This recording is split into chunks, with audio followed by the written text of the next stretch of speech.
Okay, so this is CET236, week 4, and Jonathan wants to talk about the lab 5, you said. Yeah? Yes. Okay, so let's have a look at lab 5. So it's aimed to use mesh analysis and nodal analysis. Okay? Okay. And the there's the circuit that we want, right? So you've got to select Yeah. some voltages and some resistances. Oh, it looks like it should be V2 rather than V5, but 10 volts and 12 volts. And then the aim is to measure all of the values in the circuit using LT Spice, and then analyze the circuit using mesh analysis and show that the numbers match, and then analyze the circuit using nodal analysis and then show that the numbers match. Okay, so let's have a look. I'm just going to take a screenshot of this so I can plug it into OneNote, but let's fire up LT Spice, and let's do a new schematic with that. Hello? 20 minutes. Sorry, what's that? Sorry, I'm a couple of minutes late. My computer was doing Windows updates for the last 20 minutes. Yeah, I tend to try and avoid them if at all possible, but yes. I think we've got 2 people now. I'm surprised that, that it's only 2 people. So because we only had 2 people, I asked Jonathan what he wanted me to do. Said he wanted me to do go through lab 5. So I'm going to do that, and then once I'm done with that, we can see what you want to do. Yeah, I had some questions on lab 4 and also this a little bit, but okay. So let me do this one, and then we'll go back and do lab 4. Okay. No problem. Thanks. No worries. So let's do that. Actually, let's not do that. Let's not overshoot. So we've got that, and then let's try and make that there. Right, and then let's put some voltage sources in. Right, we can put one there and one there. And I think that one's got to be 10 volts.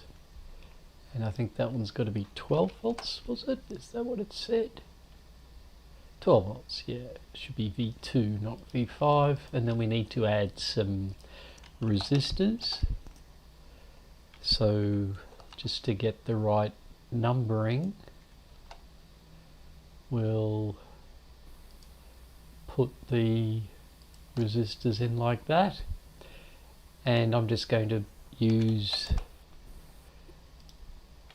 100, 220 and 330 as my resistances. And then I also need oops, I don't want a component. I want a net name, and I want to ID the ground or the reference, and then connect that to the circuit. And then I also need a spice directive, and just .tran1 seems to be the most useful, although we can maybe do a few more of those, which I'll talk about maybe next time we meet. So there's that. I have a quick question. Yeah, go for it. So, I'm very unfamiliar with electronic stuff. In a car with a car battery, Mm-hmm. you know how there's like the I guess that's a voltage meter, or I would assume is a voltage meter for like the battery in the digital or in the gauge cluster readout. Mm-hmm. Yep. Is that measured in volts? Yes. Yeah, No? it's Okay.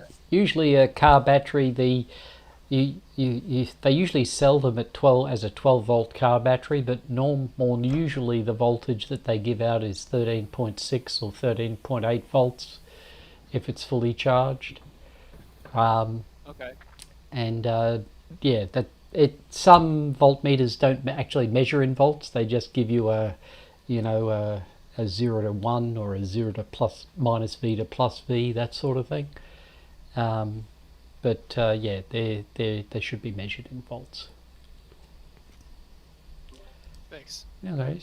Okay, so there's our circuit, and let's see the things we want to know. So we probably want that voltage, and that voltage. They're about the only three node voltages that we're interested in. And then we might also want to get that voltage and then that voltage. Right, they're the sorts of things we probably want to get. And then we can get currents. I don't know whether that's too many things, but that's probably enough. And they're the right, and then we can get particular values of them. Right, there's 10 volts at node 1, funnily enough. Node 3 has 12 volts, that's down here. Node 2, that's up here, that has 8.7 volts. The voltage across R1 is 1.2 volts. The voltage across R2, and it's going the opposite way, so it's minus 3 volts. And then the current IR1 is minus 12 milliamps, IR2 is 14 milliamps, and IR3 is minus 26 milliamps. Okay, and you saw the currents are defined in this one going up. We could potentially rotate those so that the current is flowing the other way. So let's just stop that. Oops. I don't know what I did there. It just completely killed LT Spice. That's no good.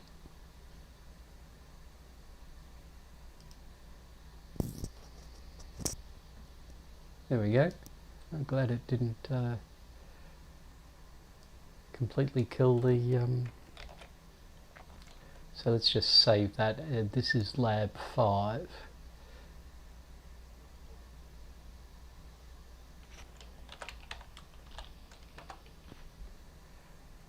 Okay, so that gets us the numbers. Okay, what I was going to do is see if I could turn around the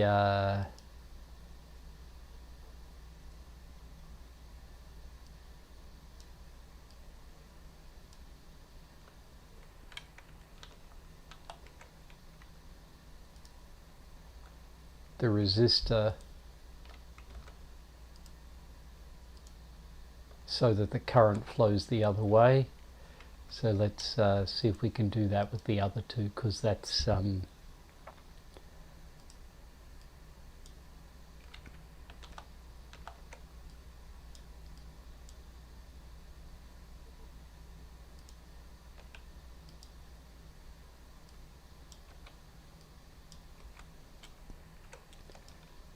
let's see if we can stop that. And let's see if we can drag that back so that it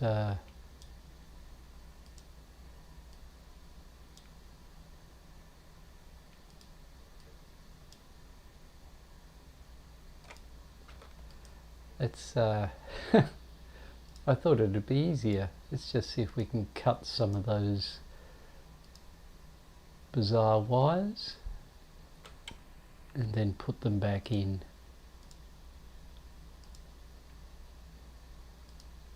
Right, and then let's see if we can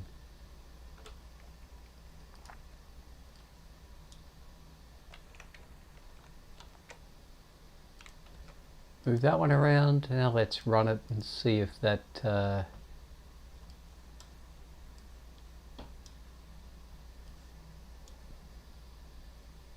gets, so that's more like the current directions that we really want.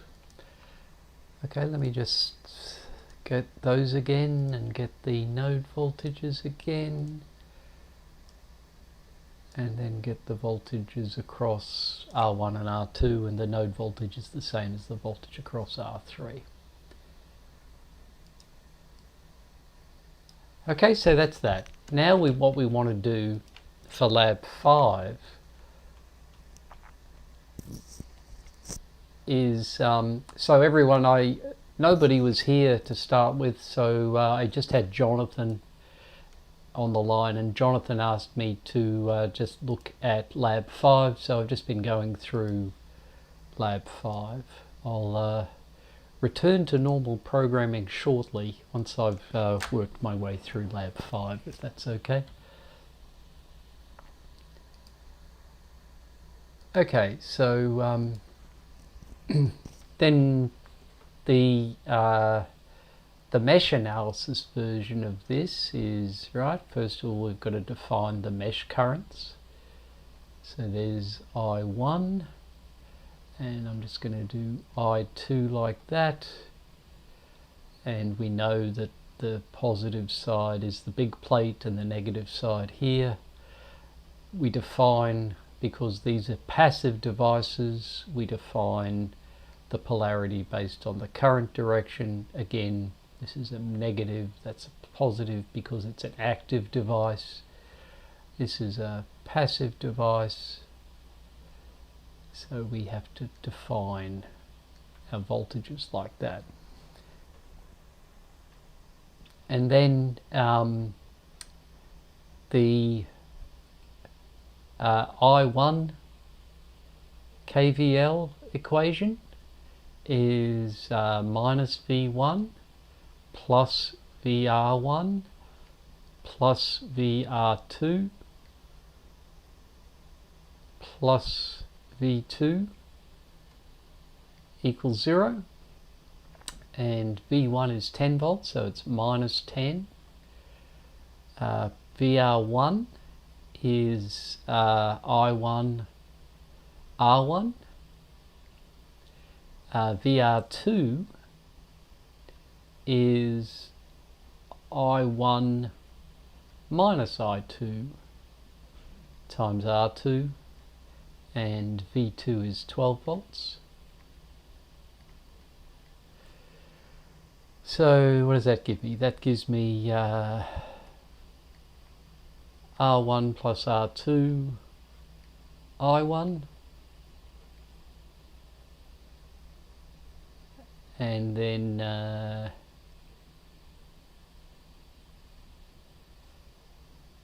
minus R2 I2 equals minus 2.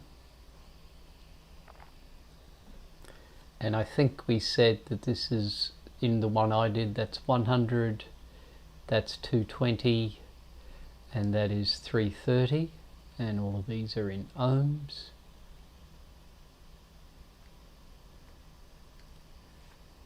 Right, so that's 320 I1 minus 220 I2 equals minus 2. Okay, and then I2 KVL is minus V2 plus VR2 plus VR3 equals 0. and so that's minus 12 plus I2 minus I1 R2 plus I2 R3 equals 0. So that's minus 220 I1, and that's 220 plus 330, so that's 550 I2, and that equals 12. So then we can write down our RF matrix: 330 minus 220 minus 2 minus 220, 550, 12, and we can solve that for I1 and I2. And let me just, I think I've got MATLAB fired up already. So let's make a new one. This is Lab 5.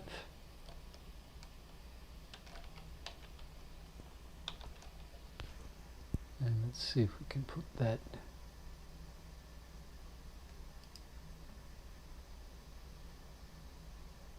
Let's put it there. And the mesh matrix is, as I said, 330 minus 220 minus 2 minus 220, 550, 12. And then we should be able to say that that's the RF of that gives us the answer. And then we probably just want to, is it display or print? Does print work here? I don't know.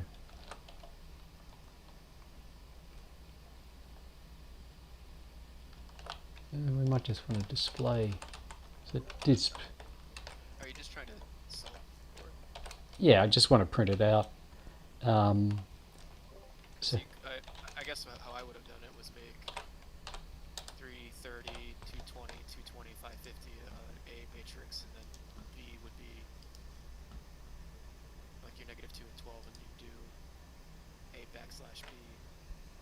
right, and we can do that too, right? So the reason I do RF is if you're doing this on a calculator, you only have to use one matrix, right? Whereas it's not such a big deal in MATLAB. Okay, yeah, I've never knew how to do it on a calculator. So that Right. makes sense.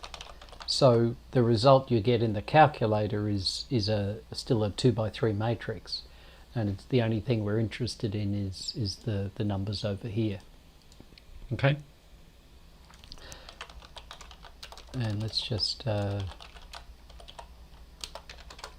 do that and do that one again. Right, so we get oops, I'm going to have to move it so I can read it still. But that's 11.57 milliamps for I1 and 26.45 milliamps for I2. Okay, and that doesn't finish it, right? Because we now need to figure out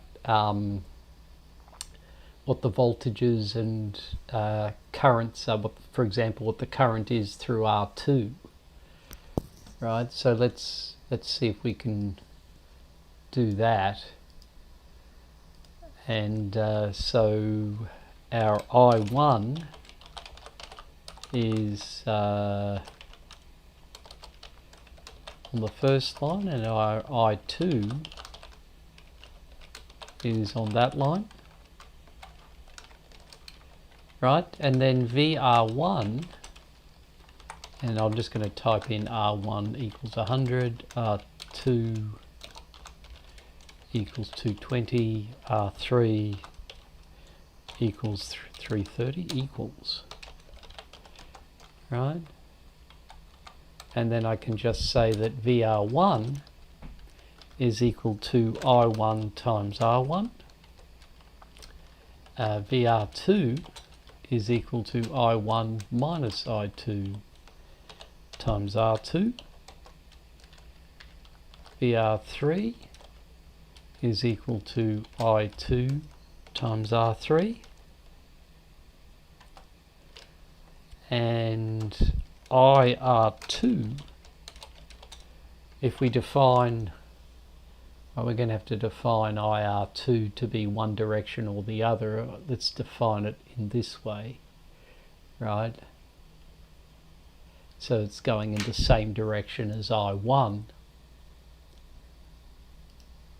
Then IR2 is just I1 minus I2.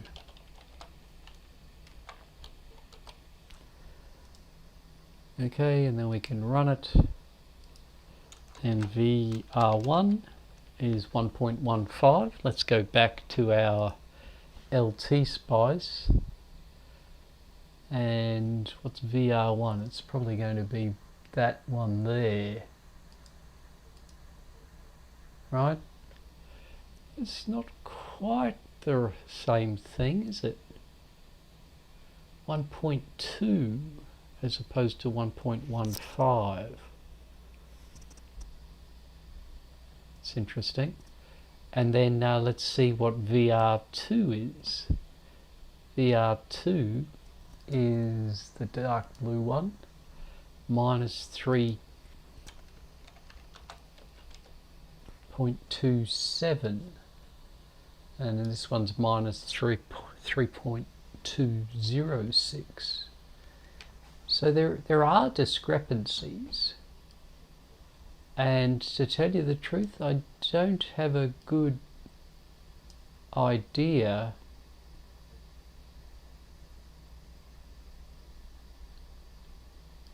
about what they are. Let's see what the currents are.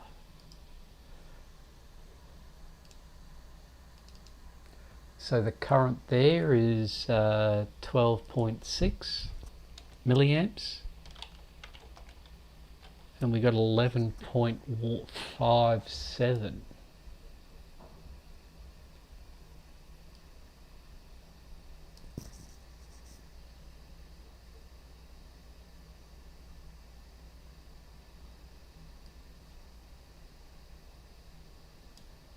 $330, $220 minus 2. 3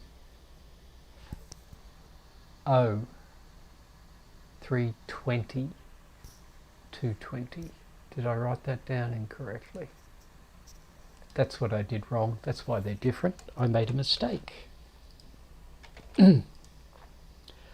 I put 330 there. So let's have a look at what I1 is now. Now it's 12.06. Okay, so now it's matching. Right, there's 12.068, so that's much better, much better. Let's have a look at VR1 again. 1.206, and VR1 is that one. 1.206, that's looking better. VR3.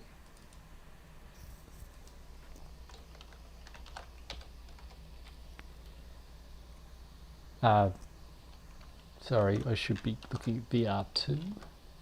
Right, minus 3 point. Okay, so now it's matching to most significant figures.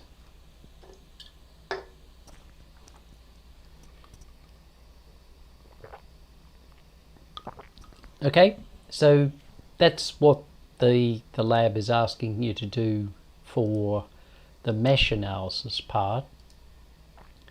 And then for the nodal analysis part,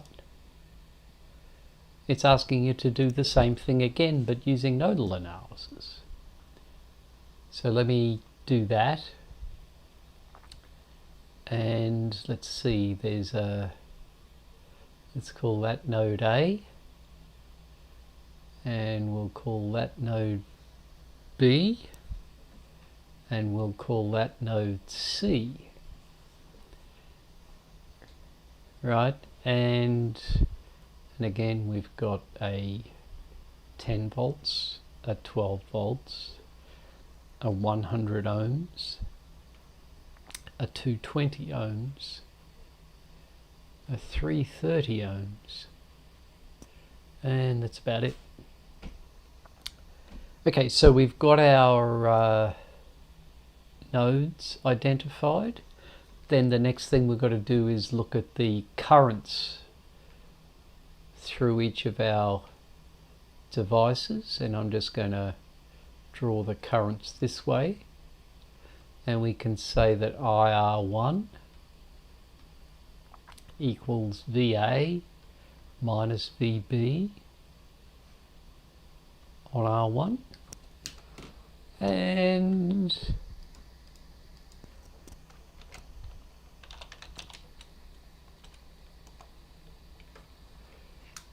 Chris, can you tell me what the equation for IR2 is?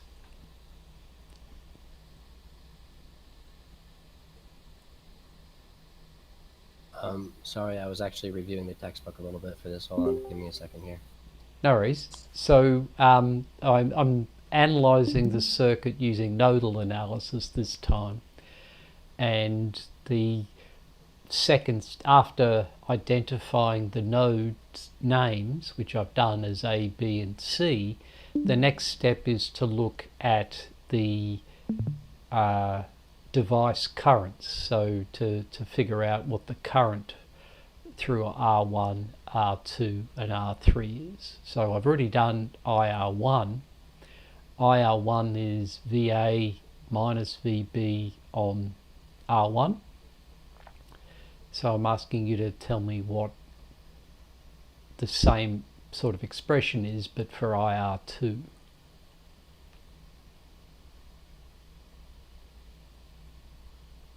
Would it be VC minus VB over R2? That's close. Usually you want the starting point of the arrow in the first position, right? So in this case, the starting point of the arrow is VB, and then where you're headed to, sorry. So you said VC minus VB. Normally that's going the other way, right? So it's got to be, I think it's got to be VB minus VC on 220. Okay, and let's pick on someone else.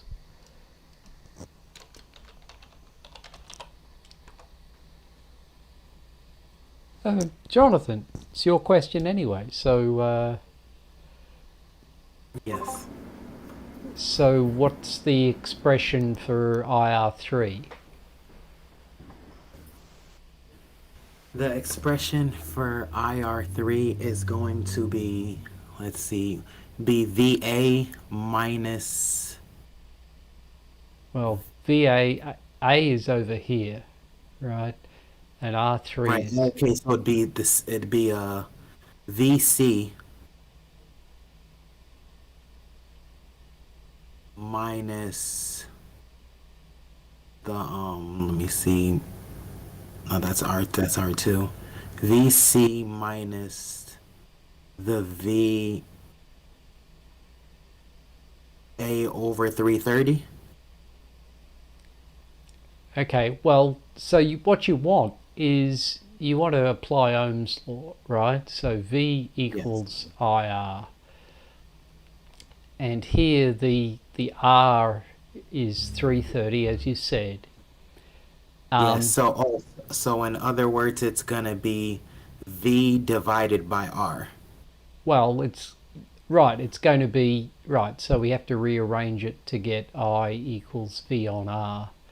And then the Yes. question is, what's the V?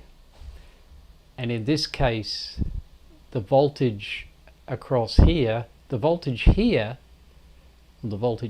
is 0 volts, right? Yes. So Right. really, as I said before, you start at the VB, right? Because that's the voltage on this side is VB, right? Because there's the node B, and even though I've drawn the dot up there, the actual node B is wherever there is a wire, right? So this position here is also VB. So it's VB minus 0 because the other side of the resistor is 0 volts out on 330. Yes. Okay, so then we've got 3 nodes, A, B, and C. And let me pick on someone else and see what we do at node 8. So, Jesse, what do we do for node A?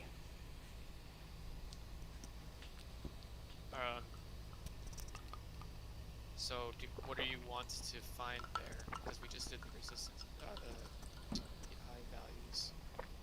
So are you trying to get the drop across there again? Right. So what we want is to find either a KCL equation or a KVL equation for each node, because we've got 3 unknowns, the voltage at A, B, and C, and we want to find 3 equations involving those 3 unknowns to allow us to solve for VA, VB, and VC. Right? And remember, with mesh analysis, the problematic or the things we need to be careful of are current sources, because we want to try and apply KCL, Kirchhoff's current law, in mesh analysis. But this is nodal analysis, and with nodal analysis we want to try and apply generally KCL at each node, Kirchhoff's current law at each node. And the problematic nodes in nodal analysis are when there's a voltage source around. Right? In this case, we've only got voltage sources. We've got a voltage source connected to A, and we've got a voltage source connected to C. But remember, go ahead. We wanted a KVL for this as well. Right, so for node A, it's going to be a KVL because of that voltage source connected to it. Yep. So can you approach it the same way and say negative 10 volts, starting with that negative 10 volts over first resistor VR1? Well, it's a bit easier than that, right? Because remember, the thing we're interested in is not the current. The thing we're interested in is the voltage at A. Right. Right? And so in this... That would have to be 10 volts because there's nothing between that and the voltage source. Right. So we can just write down straight away that VA equals 10 volts. And the way we get there is because it's effectively a very simple KVL equation, right? It gets more complicated if we've got the voltage source connected between 2 non-reference nodes, right? In this case, we've got the reference node down the bottom, and both voltage sources are connected to, on one side of them anyway, to it. So it's going to be pretty easy. Okay, let me let's have a look at node C, and I'll So just if you were, go ahead. if you were to C, then you could start at A, go A, B, C, and say minus, well, I guess VA, and then VR1, VR2, as part of your equation to get to the C. Well, let's see if somebody else. So Isaiah, any thoughts on? In this case, let's talk about node C.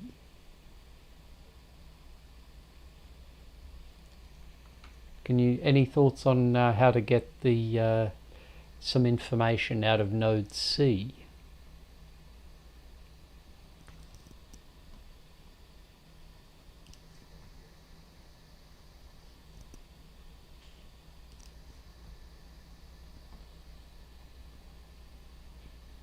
No? Would that just be 12 volts? Right, exactly. It's just VC equals 12 volts. Right? For exactly the same reasoning that we went through with node A, that there's just, if we're interested in VC and there's a voltage source connected between the reference and the node, the voltage at the node can be no different from the voltage source value. Okay, so that's those two. Now for the tough one, right?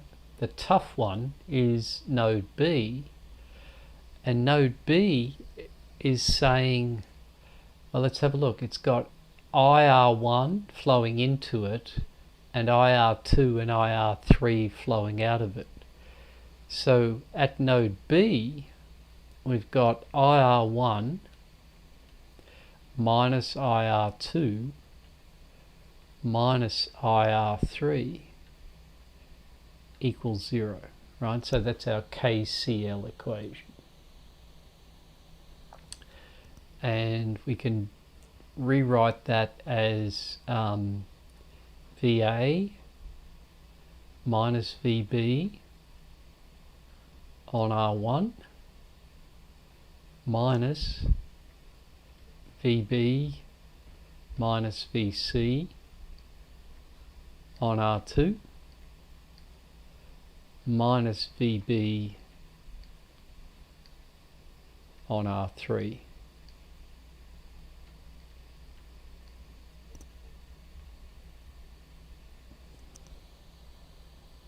Okay, and then we can substitute these two values in, so we get, and we can use the actual resistances, so we can get 10 on 100 minus VB on 100 minus VB on 220,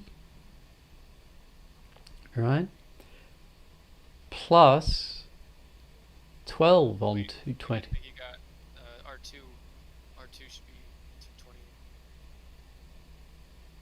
Isn't that right? Isn't that what I just... Wait. No, you're right. You split them up. Sorry. Oh yeah, I split this one up into two pieces, and I'm splitting this one up into two pieces as well. And then minus VB on 330 equals 0. And then I can probably rearrange that a bit. So it's going to be minus 1 on 100 minus 1 on 220 minus 1 on 330 all times VB, and that's going to be equal to minus 10 on 100 minus 12 on 220. And So my VB is going to equal minus 10 on 100 minus 12 on 220 divided by, and this one, because I get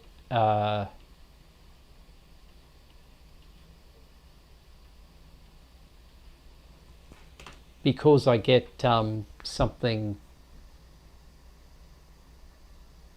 for nothing, right? I get VA and VC directly. I don't end up having a matrix equation in this case, right? And then what I can do is I can say VB equals minus 10 on 100 minus 12 on 220 divided by minus 1 on 100 minus 1 on 220 minus 1 on 330.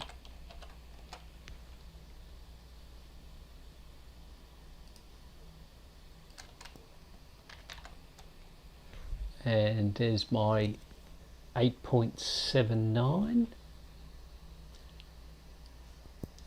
And just figure out what that would be. VB, right, it's going to be IR3 times I2.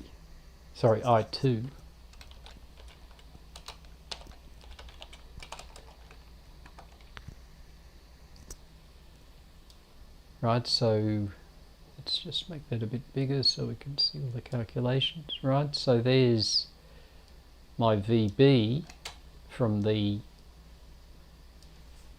nodal analysis calculation, and there's my VB from the mesh analysis calculation, and they both match pretty closely.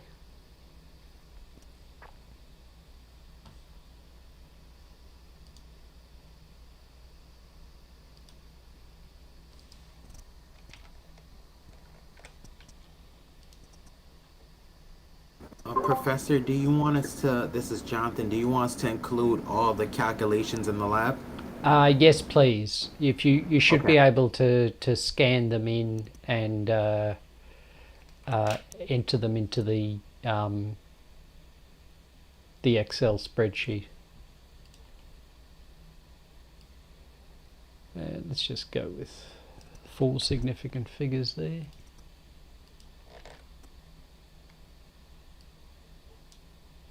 Right, so that's 8 point. Okay, so that's pretty much all you got to do for Lab 5. Any other questions about Lab 5? Okay, let's... Jesse, you had some questions about Lab 4, is that right? Yes, that's Okay, so... I think it's similar to doing 3, but this is more for the PC of it. Right. Yeah, because I just didn't necessarily understand where the difference is. Okay, so well, let's. I'm assuming you can use LT Spice to make the circuit. So let's just have a little look at the circuit.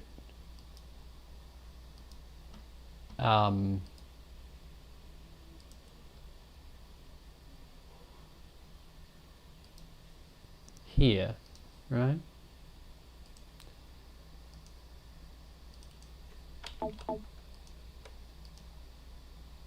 So let's just make it a bit bigger, right? And I don't think I said any particular numbers, but let's make this 15 volts, and I'm just going to do my usual 100.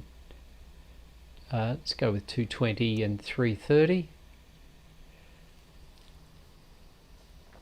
Right, and the thing with this, so this is Lab 4, and the thing with this one is that R1,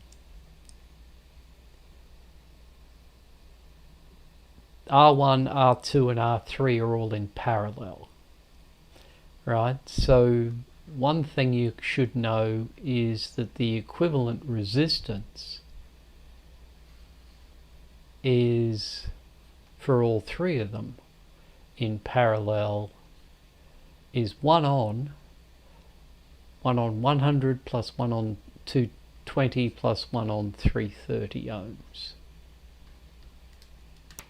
Right, so let's just fire up MATLAB and get that.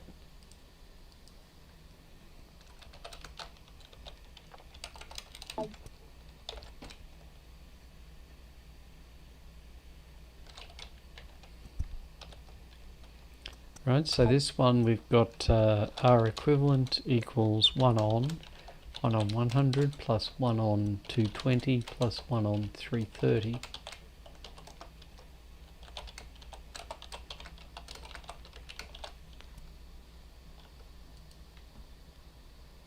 Right, so it ends up being 56.90.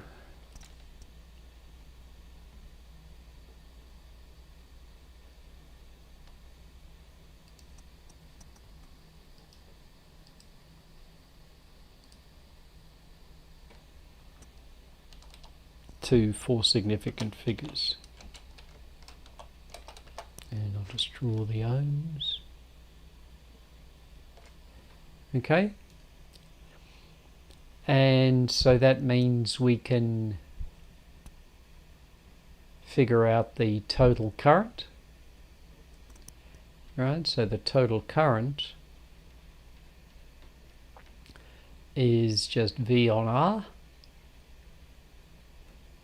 which is 15 on 56.9.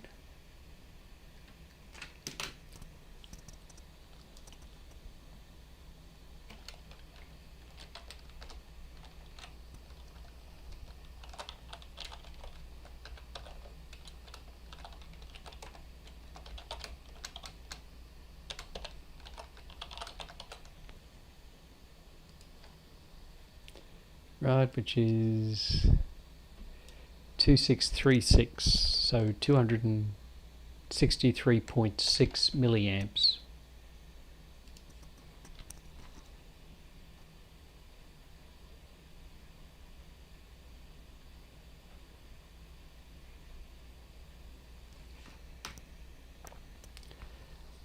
And then the other thing you've got to figure out is what each of the individual currents are.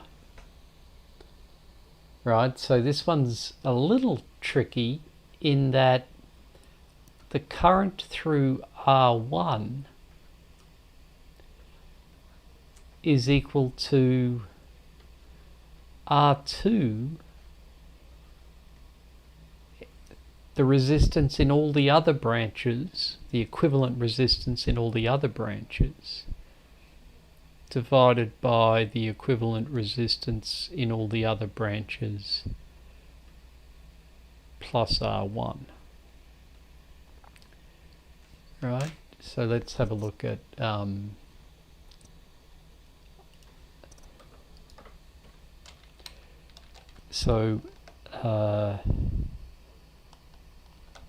R2 parallel R3 is equal to 1 on 220 plus 1 on 330, and so I1 is equal to R2 P R3 on R2 P R3 plus 100 times I top.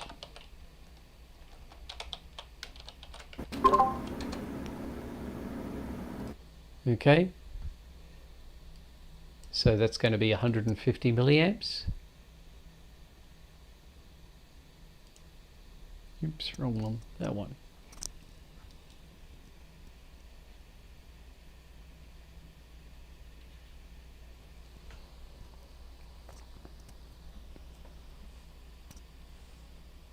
Is that right? Did I get that right? No, wrong one. That one. Yeah, that's right. So then IR2 is equal to... Jesse, is this helping, or you...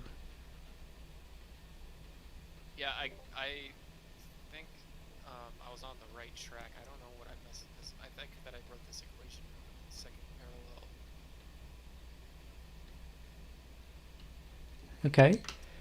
So then for IR2, the should be a 2 there. It's the resistance in the other branches is R1 in parallel with R3. Right, so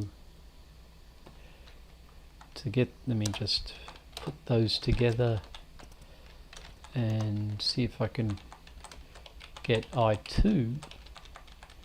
And this one's going to be R1 in parallel with R3.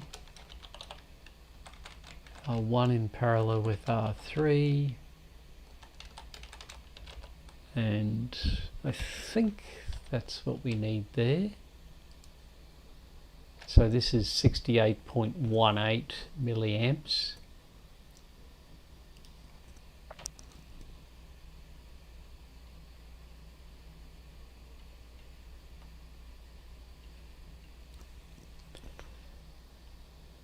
Oops.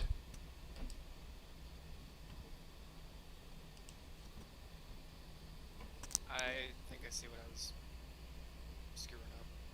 Okay, I'll finish this off anyway, so just for completeness. And then IR3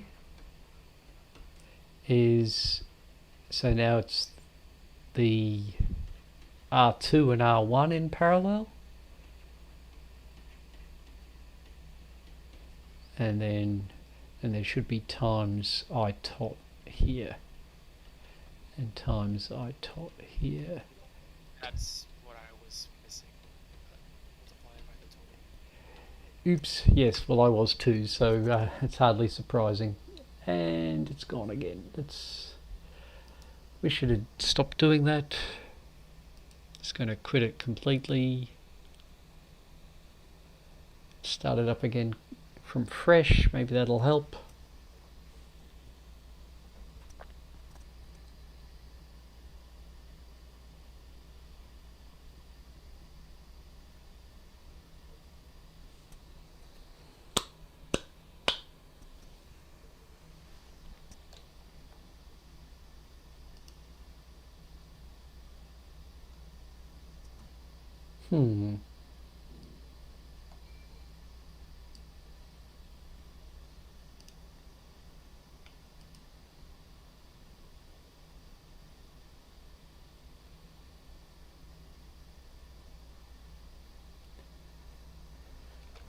I didn't get any of what I wrote for IR3, so let's go for IR3 again.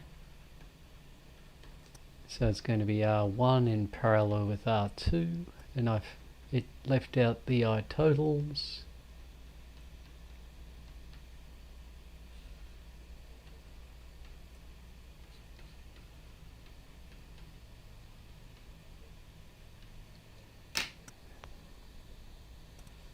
And let's go back to MATLAB and do that one again.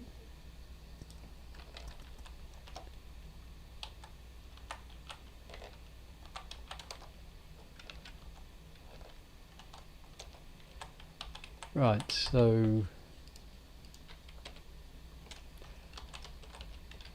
R1 in parallel with R2.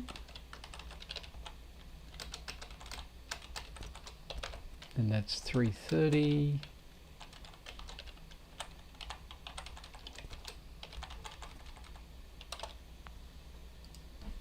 Right, and then we should get 4545.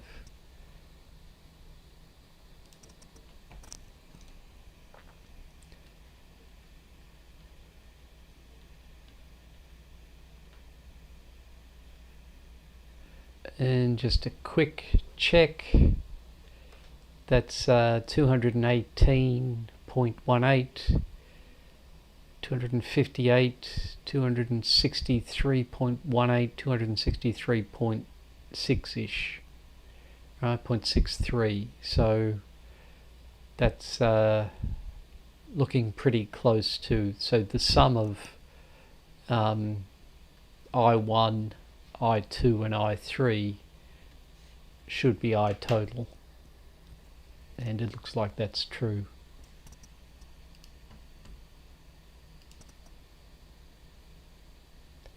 Okay, so let me just quickly scroll up to the top here. What I'm going to do is talk about superposition. Just a reminder that next week there are no classes in observance of Independence Day, so make sure you have a hot dog or a hamburger, or see some fireworks or something. That should be fun.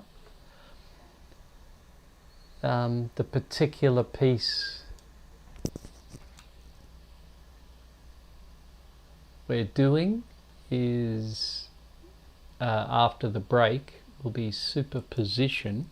I might also talk run the maximum power transfer theorem video as well. It's pretty short. Just a reminder that 3 things are due: the 2 labs, lab 3 and lab 4, and a submission for one of the mesh analysis and one of the nodal analysis tutorial problems, just one of them. And next week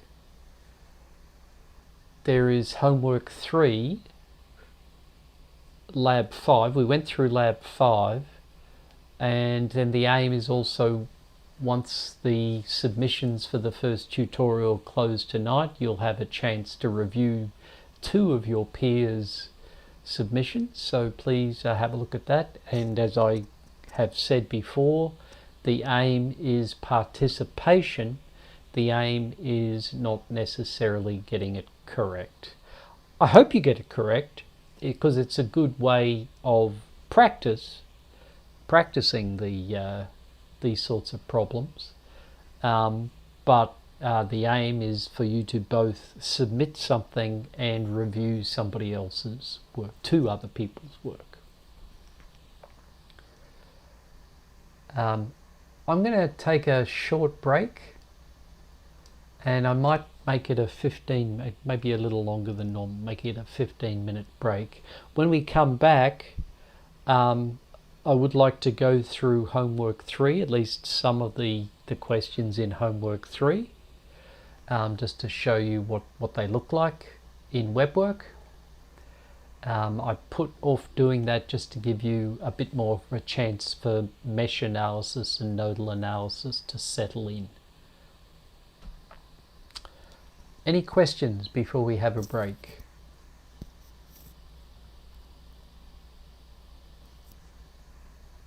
Okay, let me fire up the usual, and I'll go with a 15-minute timer this time. And I will see you in about 15 minutes.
Okay, we are back.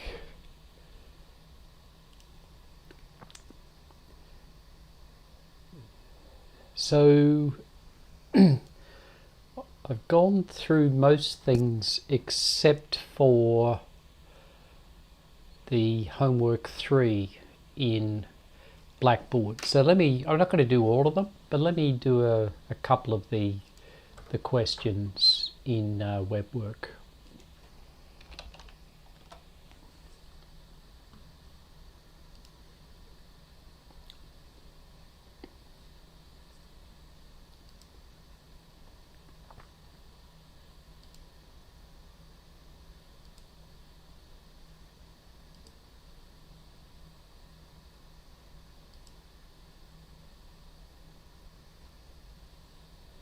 Okay, so with most of these questions, you're given a circuit, and you're asked these 4-ish questions, right? What types of equations are there? Meaning, is it are there only KVL equations, or are there KCL equations? What is the system of equations that you can get from the diagram? Solving the system of equations to get all the mesh currents, and then finally there's usually an output voltage that is required as the last step. Right, so for the first one, this first question, how many KVL equations are needed? Well, there's only 3 needed, right? Because remember, to not require a KCL equation, or if we need a KCL equation, there has to be a current source. And there's no current sources in this circuit. There's only voltage sources and resistors. So we get the full 3 KVL equations. We need 3 equations because there are 3 meshes, 3 mesh currents, and there are 0 KCL equations. Right, and then the KVL for I1, right, is going to be minus V1, or minus 14 volts, plus 9 times R1 is 9, so 9 times I1 minus I3, which is what that piece is. And then R2 is 6 ohms, so 6 times I1 minus I2. So the KVL equation for that mesh for I1 is all equal to 0. Then the I2 mesh, and it goes into the positive side of V2, so that's 10 volts. And then R3 is 9 ohms, so it's 9 plus 9 times I2.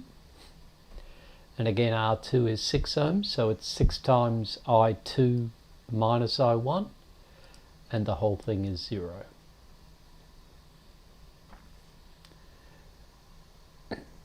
And then I3, this involves R4, V2 and R1. V2, we're going into the negative side of V2, so it's minus 10 volts. R1 is 9, so it's 9 times I3 minus I1. And R4 is 5 ohms, so it's 5 times I3. And the aim is to just put those numbers right, to rearrange those equations and put them into an appropriate matrix, or 2 matrices depending on which way you do it, and that will get you a system of equations that you can solve. And then part 3 is just solving those equations, and then part 4 is to find the output voltage. Right, the output voltage is just R1 times I1 minus I3. Right, so we could write it like that, or we could write it as R1, which is 9, times I1 minus I3.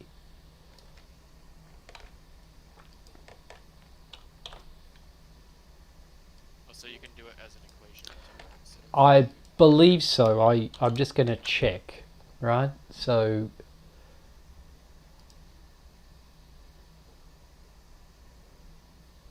yep, it looks like it's happy with that equation as well. Okay.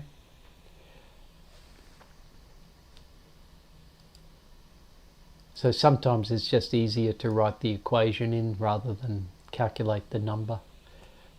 I could also just do that because this is in the browser, I could also just write that in Google Chrome and get the appropriate number and then paste it back here.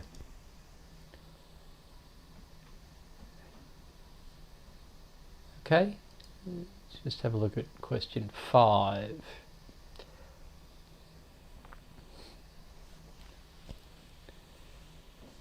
Okay, so that was question 1. That's a pretty easy one. I thought question 5 might be interesting too. Question 5 is interesting for a number of reasons. It's got a current source, so we have to do a super mesh, and it's got a dependent voltage source. Right, so normally we would get 3 KVL equations, but because this is a current source and we don't know what the voltage across the current source is going to be, we have to do something else, and we have to make a super mesh which goes around the branch containing the current source, and then we need to do a KCL equation involving I1, I2 and IS. So in this case I think we only get one KCL equation. Okay.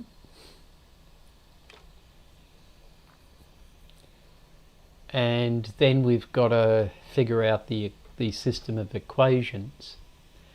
The super KVL, and again I'm going to go round clockwise, so it's going to be minus V1, so minus 13,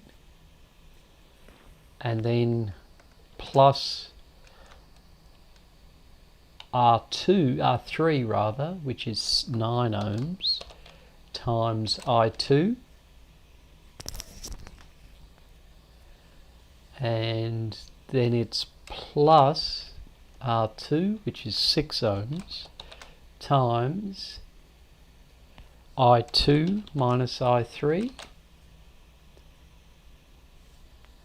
right? And then it's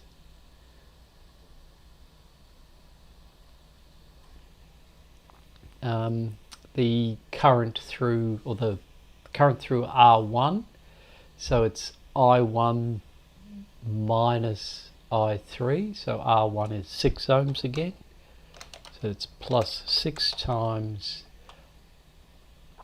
I1 minus I3, and that whole thing equals 0. Let's just check my answers. Seems to like that one.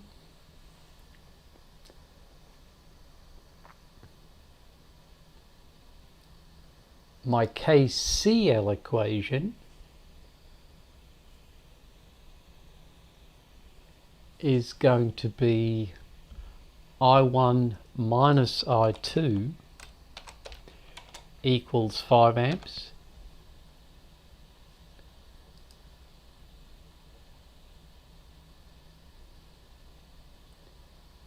And the KVL for I3 is just the normal R1, which is 6 times I3 minus I1 plus R2, which is also 6, times I3 minus I2, and then it's plus V2, and V2 is 4V out. Okay, so it's 4 times V out, and V out is R2, which is 6, times, now because of the polarity of V out, we have to say that V out is 6 times I3 minus I2.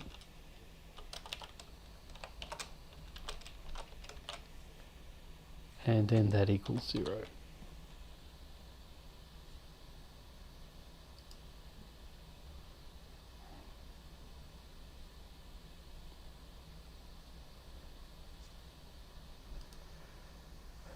And then I have to solve the appropriate equation to get that happening. So let's just maybe make that a little bigger.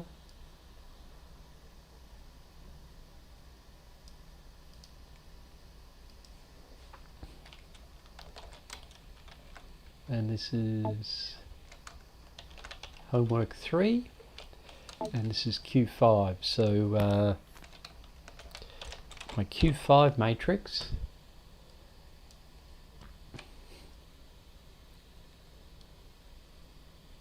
is 6I1, and then 15I2,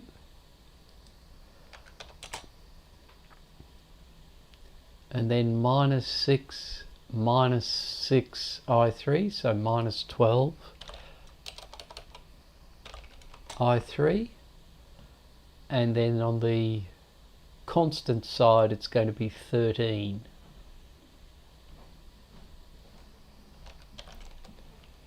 Okay, and then this one I1 minus I2, so that's going to be 1 minus 1, 0, 5. And then it's minus 6 times I1, and minus 6 plus 24. Sorry, minus 6 minus 24, so it's minus 30 I2, and then it's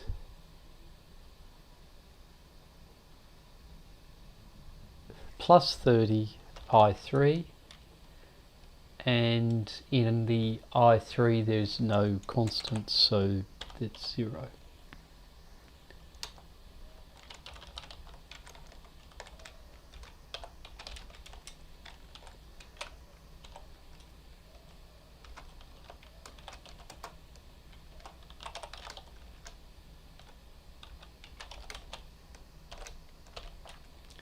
And we want the fourth column. Oops.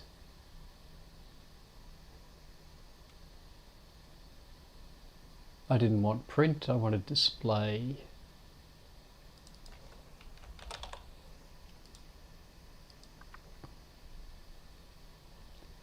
Okay, so there are the I1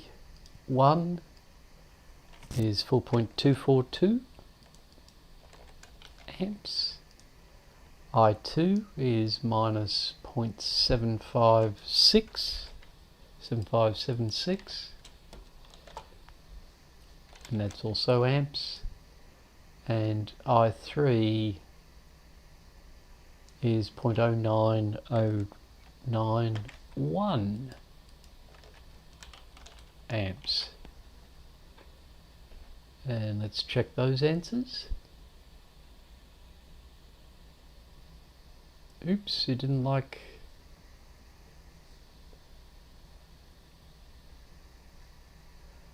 Maybe I didn't type the numbers in correctly.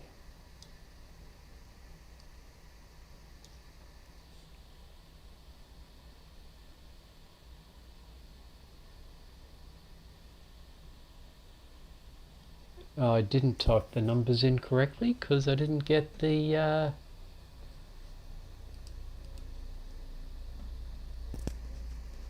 this last one correct for some reason. Oh, I missed the 6 on I3. So, right, the I3 has 36, and I only gave it 30 here.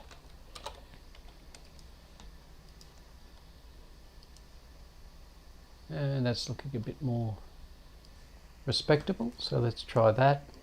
Do I have to change the other one too? Which other one? There's two 30 values, I think, in your matrix. Right, but only one of them needs to be 36. This one's... Oh yeah, there's the other 36. Sorry. Yep, you're right. Right. So my 7.77 minus 0.7778 amps and 0.05556 amps.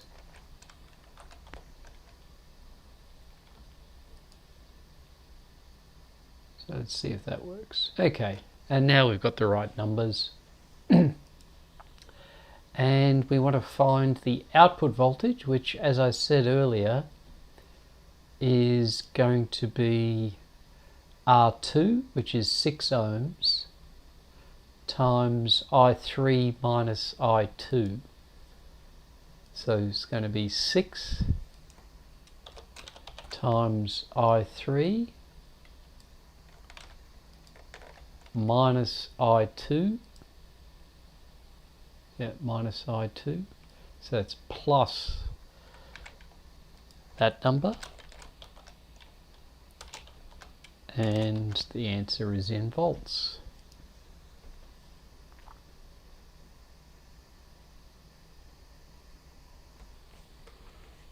Okay. Let's just have a quick stroll through the other questions. This one's an easy one, right? Because there's only a single mesh current flowing through that current source, so we know exactly what I2 is directly.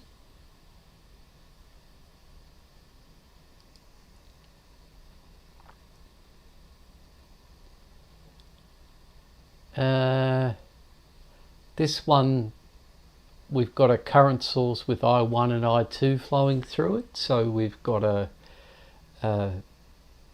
make a super mesh around it and have a KCl equation for that one.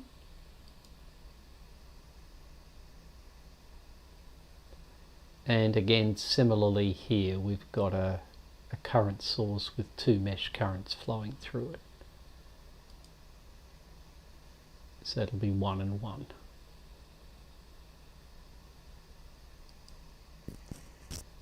Any other questions about homework 3? Professor, can I just see 1 again? Question 1, sure. Yeah. Part, I think it was part 3, I think.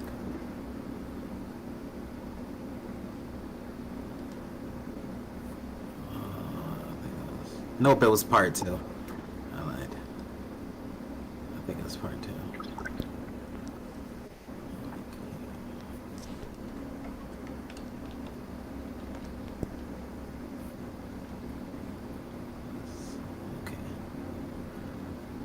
Okay, Okay, thank you, Professor. you're welcome. Okay.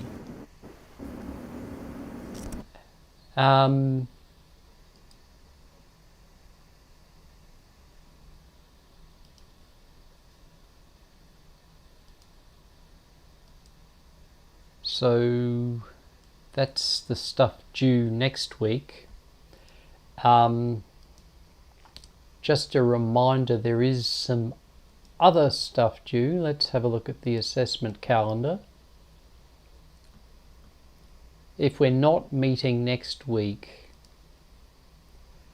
right, I won't have a chance to talk about homework 4 or the superposition lab. So we'll see how we go. I might maybe give you a bit more time on one or the other of those, but we're aiming to finish the semester on July 26th, right? So we've only got 4 weeks left, and only after today there's only 3 class sessions like this one. Okay. So there's 3 more class sessions to the end of the semester? Yes, that's correct. Okay.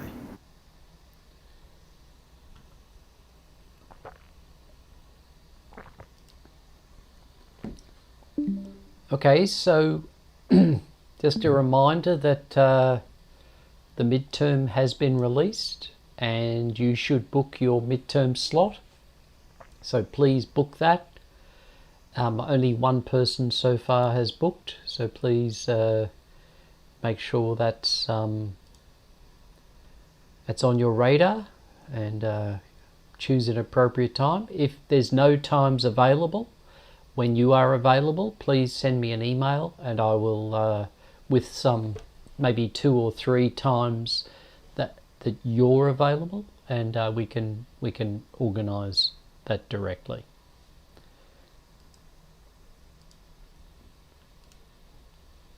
Okay, so if there's nothing else, I'd suggest that we kick off the videos. And let me just start that one up. This is a video about superposition. Real quick, the link for oh wait, maybe I found it. Yeah, never mind. I found it for the oral exam. It's in the announcements. Yeah, and there should be. So the other place to look for it is for the link. If you go to assessment and there's a book your session C oral exam is underlined. If you click on that, it should take you, I hope, to booking the oral exam directly. Okay, and looks like there's not that many slots available, but please let me know.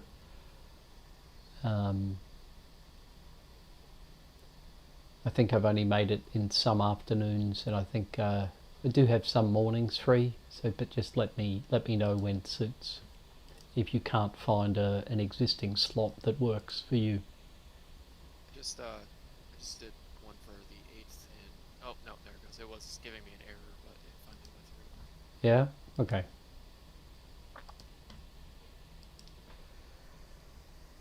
Okay. So let's have a look at this one.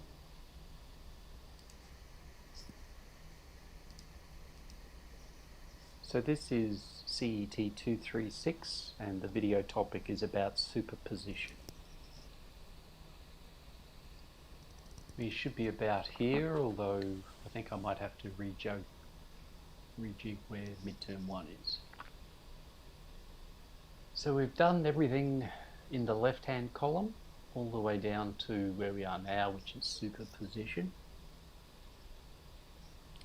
And superposition is another algorithm series of steps that you can take to make analysis of electrical circuits simpler. And I'm going to state the algorithm first, and then I'll give you an example or two. So the steps in superposition are to select each independent supply in turn, replace all the other independent sources with their ideal sources, you solve the desired value using that particular version of the circuit. You do the same thing for all independent sources, and then you sum up the values that you obtained from each of those. And then that's the overall effect of all of the independent sources. So the idea is simple. It just means that if there is an independent source in the circuit, it has a known effect everywhere in the circuit.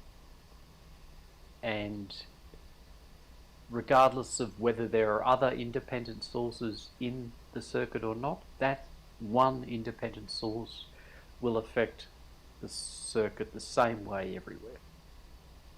And that means we can analyze the circuit with just one independent source in it.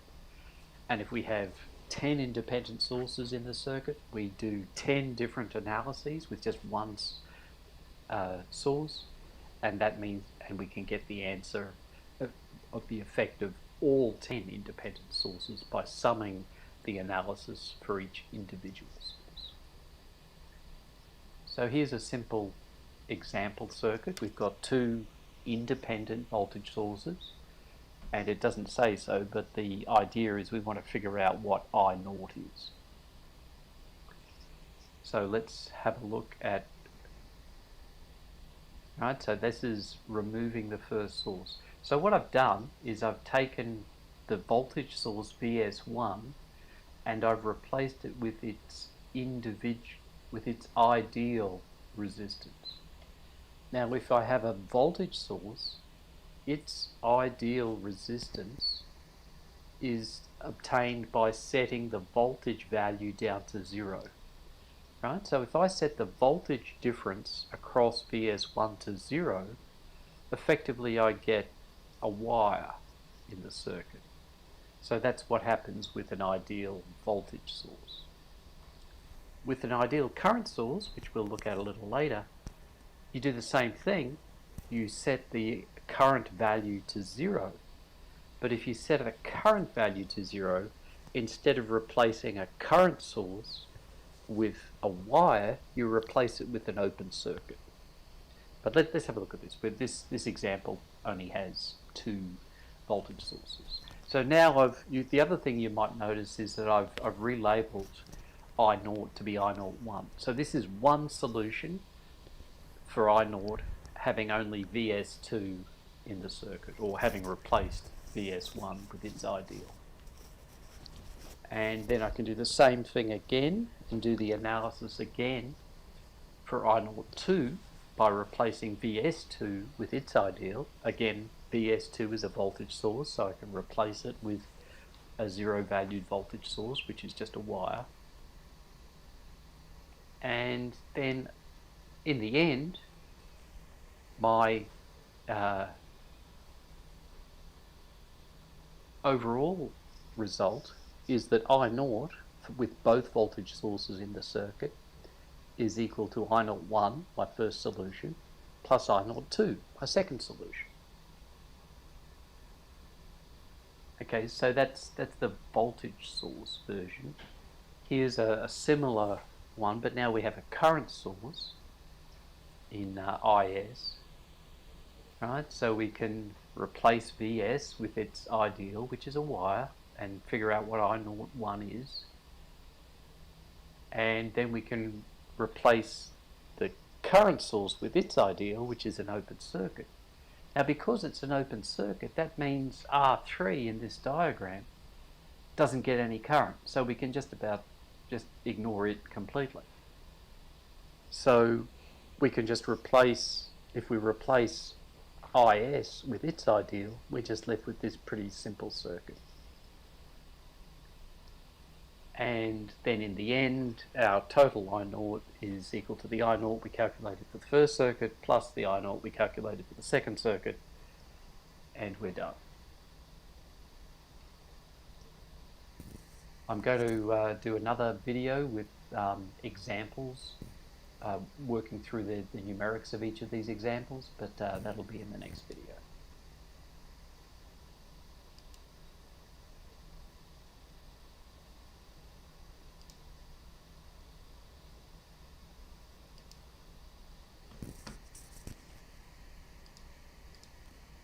Okay, so just quickly, and looks like we've lost track, so let's restart that one.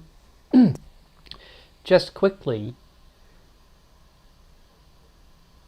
what I said there about ideal sources, right? We're going to use that idea here and in the next topic, well, the topic after the next topic, which is in Thevenin and Norton. So with ideal sources, if we have a voltage source, right, if we want to replace it with its ideal, we set the voltage to 0. And that means the drop from either side of the source is 0. Excuse me. So we replace it with a wire. Sorry, I'm going to have to cough, so I'm just going to mute.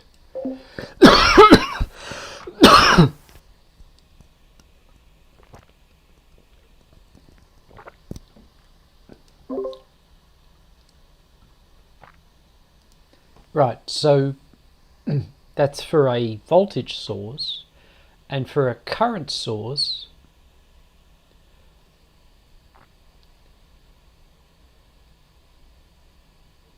we do the same thing. We have a value of the original independent source, and we take the current value down to 0.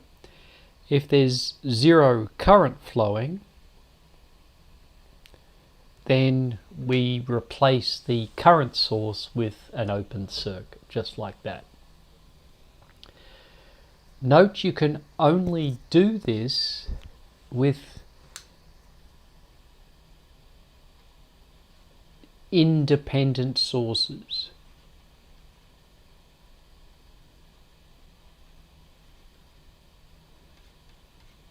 You can't do it with dependent sources, either voltage sources or current sources. Right? They have to be independent sources, constant sources. Okay, let's go back to the video. This is the... Yep, go ahead. Quick, can you go back to your... you drew 2 dots next to the voltage source on that. Is that just the... Were you pointing to them, or does that have any significance? It was just saying that the... I was just saying that the... Pointing to them, basically, that this... Normally, with the voltage source having a... let's go on again. With the voltage source being non-zero, the voltage on one side or the other is different. But when we set that... Oh, it's all gone now. When we set that voltage, make that voltage value... What's it doing? When we make that voltage value go to 0, then this side is the same as this side. That's all I was doing to point to it, basically. And then for the current source, again, when we make its I value go to 0, we end up with just that. Okay? Okay, let's go back to the video. The video is just going to go through the numerical values for each of those examples we just saw.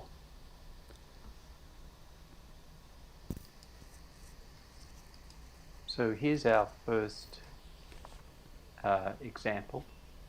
And remember, we're trying to do this with superposition. We could do this with mesh analysis or nodal analysis, but I'm explicitly doing it with superposition so we can see how superposition works. Okay, so the first idea is that we have to replace each of these. These are our independent sources, right? Remember, an independent source looks either like this, so it looks either like a battery, that's what the way a battery is drawn, or it looks like this, right? And if it's a voltage source, it'll just have some voltage in the middle of it, and the polarity, or if it's a current source, it'll be like this, right? And then whatever the current is. Now this is what we're going to replace with their ideals, the independent sources. If you have a dependent source, remember a dependent source is drawn as a diamond, either as a voltage, right, or as a current. These are dependent sources. These are not replaced using superposition. You have to leave these in the circuit, and you have to take account of how they affect the circuit. The reason being that every independent source has the potential to change what the independent sources do. So every independent source has the potential to change what the dependent sources do. So you need to leave these in the circuit when you're doing the analysis. Okay, but for this one, we don't have an independent source in there. Sorry, we don't have a dependent source in there, so we're going to leave it. So let's do the analysis the way we did it before. So I'm going to open up that one, and we'll save that. So I've removed the first source, and I've replaced it with its ideal. Okay, and now we've got to figure out what I01 is, and we can do that just using a simple voltage, simple current divider, right? We know that because R2 and R1 are equal, the current flowing this way, I01, is through R1 is the same as the current flowing through this branch, because those resistances are the same. So that means we just need to figure out what the total current is. So the total current is going to be I equals V on R, and our voltage is 60 volts, right? And our total resistance is 10 plus 10 in parallel with 10. So that's 10 in parallel with 10 is 5 ohms, plus 10 ohms, that gives us a total of 15 ohms. So our total current this way, that's I total, I should call that I total, is 4 amps, right? And that means, because we've got to split that I total equally between each of these branches, that means I01 is 2 amps. Okay, so we know I01 is 2 amps. That's the first half of our solution. So now let's do the other part. So let's get that particular, and we'll save that one. Right, so now we've replaced VS2 with its ideal, and we need to do the same thing again. So now we've got effectively the same circuit, and we need to know what our I total is here, and it's going to be pretty similar to what we had before, though not the same. So I total, this time it's going to be V on R still, but this time our V is 30 volts, and our R is again 10 plus 10 in parallel with 10, which is 5 ohms, so it's 15. So our I total is 2 amps, and again we've got the current splitting between these two equally, so that means IO2 is 1 amp. Okay, and then putting it all together,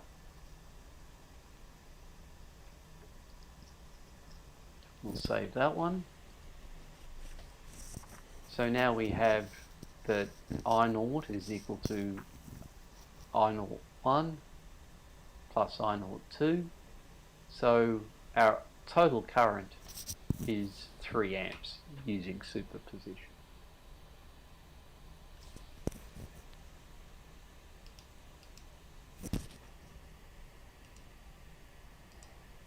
Okay, so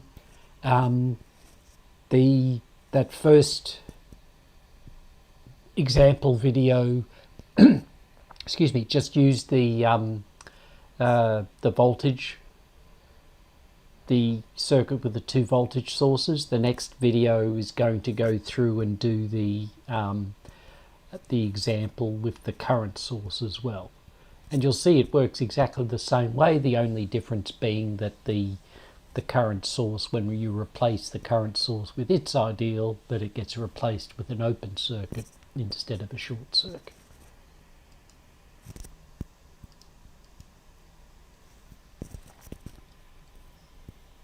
So here's another worked example using superposition, and this time round, instead of having a 2 voltage sources, we've got a voltage source and a current source. And everything else about this circuit is the same as the first worked example, except now we have a current source here. So we will just do the same thing. We're going to replace our independent sources, these 2 things here, alternately with their ideals. In this case, on the voltage source, the ideal is a wire. Now the thing that's different about this example is the ideal here is an open circuit. Okay, so let's have a look at how that plays out.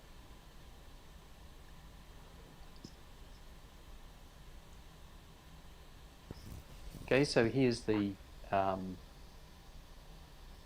first part. So we've replaced our voltage source with an ideal wire, and now we have minus 3 amps going this way, which means we have plus 3 amps going this way. Okay, and again we've got to have the current split between these. So we know the current, so IO1 just is equal to 3 on 2 amps for the first one. Okay, so 1.5 amps. And then we'll go to the next page. So the next one, we're going to replace the current source, and so the first part is to just replace it with an open circuit, but then that also means that R3 doesn't take into any part in the remainder of the analysis, so we might just as well ignore it and go like that. Okay, so now we've got something a little simpler than the first worked example. We have I naught 2 is equal to V on R. So our V is 30 amps and our R is total of 20, 10 plus 10 in series, right? There's only a unique shared node there. So that means we have 1.5 amps for I naught 2. So then we can go to our final slide, and our I naught total is equal to 1.5 plus 1.5, which is equal to 3 amps in this instance. And that example, it's a simple example, but it shows you how to deal with a current source rather than a voltage source when we're applying superposition.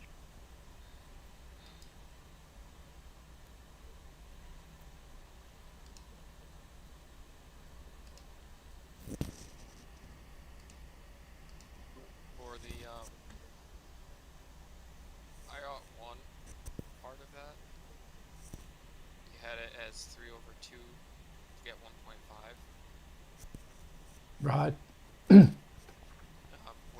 What's the 2 coming from? Okay, so let's...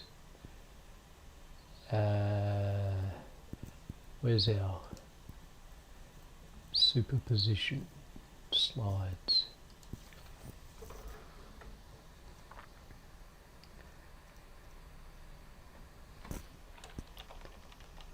I think right there. Right, so basically what you've got with these two resistors, with R1 and R2, Oh, it's just the it- this is the equivalent. it's the equivalent, or it's just a current divider, right? And the current divider is just the resistance in the other branch, 10, divided by the resistance in the other branch, 10, plus the resistance in this branch, 10. Right, so 10 divided by 20 is 1 on 2. So you're just multiplying IS, or the current, by 1/2. So that's where the 3 on 2 comes from. The other way to think about it is to say, okay, I've got 2 branches with the same resistance, and that means the current has to be split equally between them. So half is going to go in one branch and half is going to go in the other branch. Yep, that makes sense. Okay.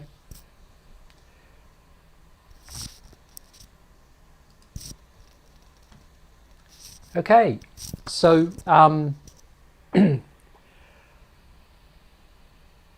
I originally didn't put it in the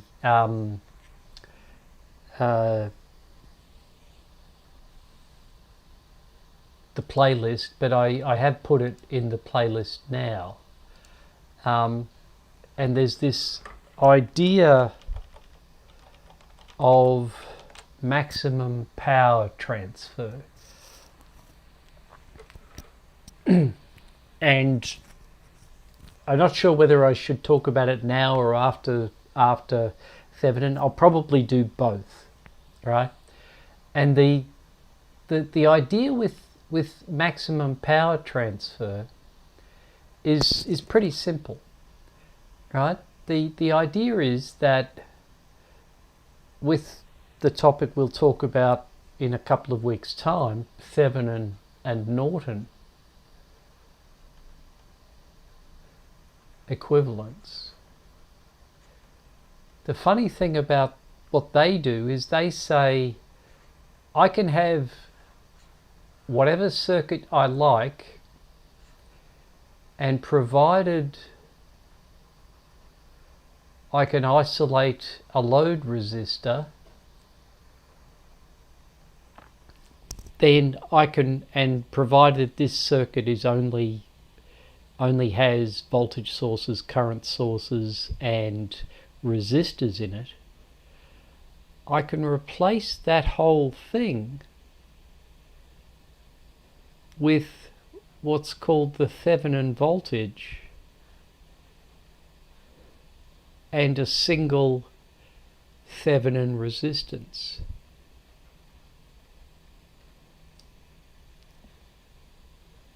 Okay?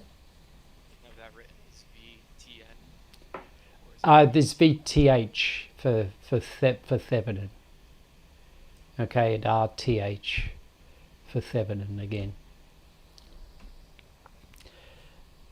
Right, and then if you can do that, then the question is, at what value of RL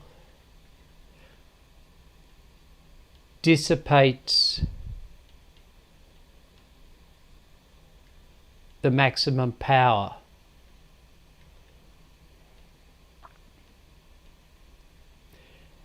And the reason this question in particular is interesting is because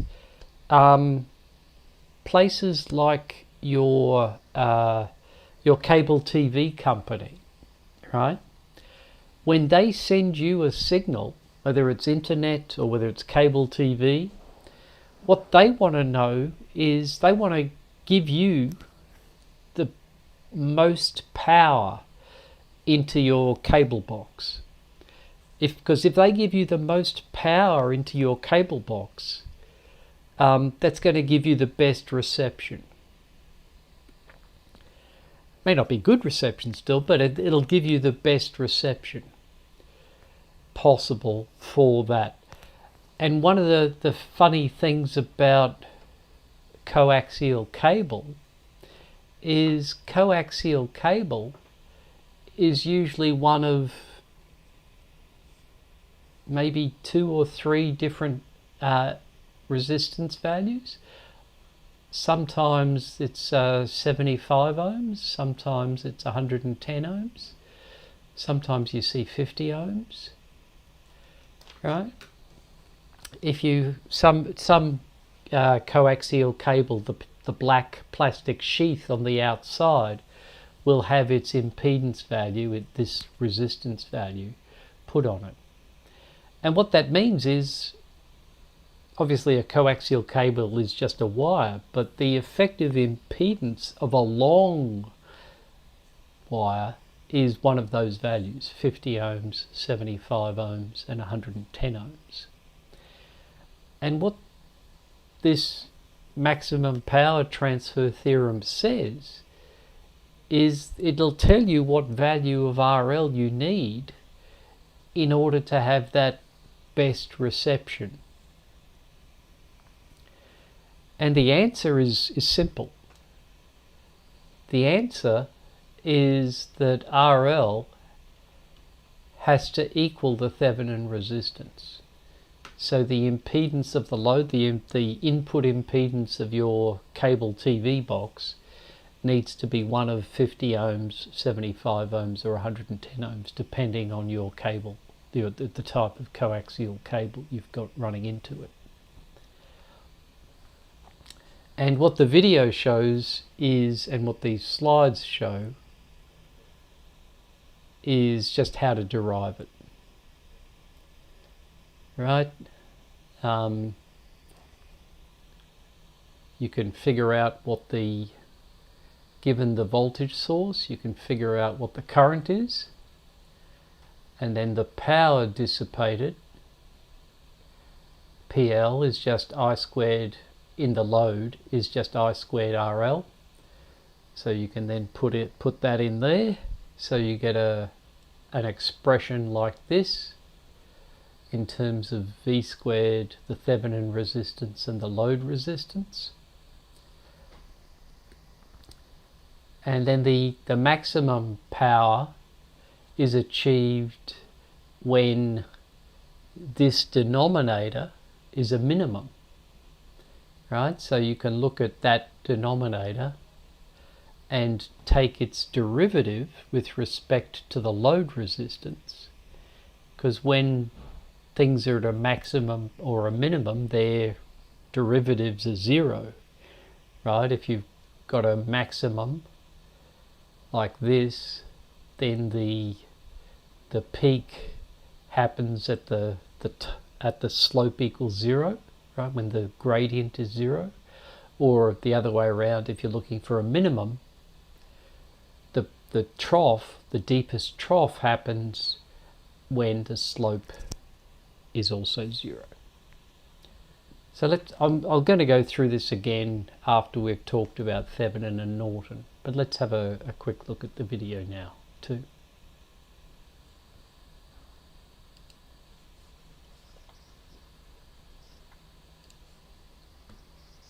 So here we have the 10th topic in our CET236 series, and this is the maximum power transfer theorem. This one's pretty short, Right, so we should be down here, down near superposition, and that's where we're starting on the right-hand list of topics now. So we're most of the way through. So what is maximum power transfer? The maximum power transfer theorem states that the maximum power delivered to a load by a source is attained when the load resistance is equal to the Thevenin resistance of the source. Okay? So if we have a circuit, like in figure 561 there, we're driving a load, RL, then the maximum power delivered to the load is when the circuit A Thevenin resistance, RT, is equal to the load resistance, RL. So why is that true? So this should say the current involved, right? So we've got our Vs and we've got RT plus RL, right? So let me just edit that.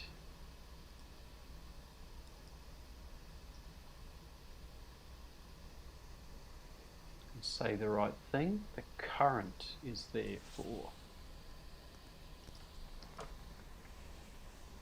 Okay, the current is going to be just Vs divided by the resistance, which is RT plus RL, because they're in series. And then the power dissipated in the load, RL, is I squared RL. Remember, power equals voltage times current, and with Ohm's law, V equals IR, so power is also equal to I squared R. So the power dissipated in RL is the current through RL times its resistance, current through RL squared times its resistance. So from what we just did, the current is Vs on RT plus RT squared that. So divided by RT squared on RL plus 2RT plus RL. And then the maximum that PL can reach is when R squared T on RL plus 2RT plus RL is a minimum, which happens when the derivative of that term with respect to RL is 0. So if we take the derivative of that term with respect to RL, we're left with minus RT squared on RL squared plus 1. So that means we have to have RT squared on RL squared equals 1, which only has one practical solution, RT equals RL, the other solution being RT equals minus RL. But it's possible to design a circuit that has a negative resistance, but not in anything we're going to touch in this course. So the only practical solution is RT equals RL. And that shows that the maximum power is transferred when the two resistances, the load resistance and the Thevenin equivalent resistance of the driver, are equal.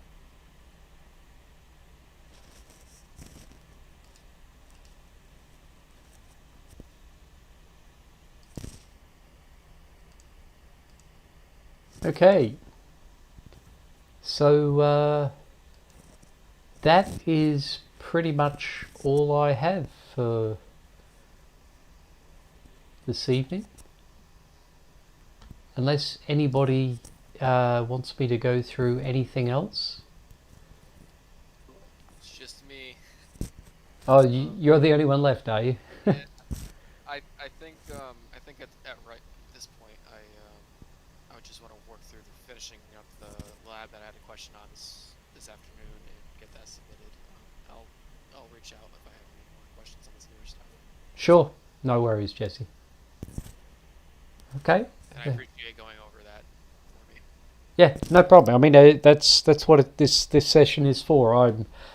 I set it up as just watching the videos, but sometimes it's better to be interactive, and that's what the first half anyway should be for.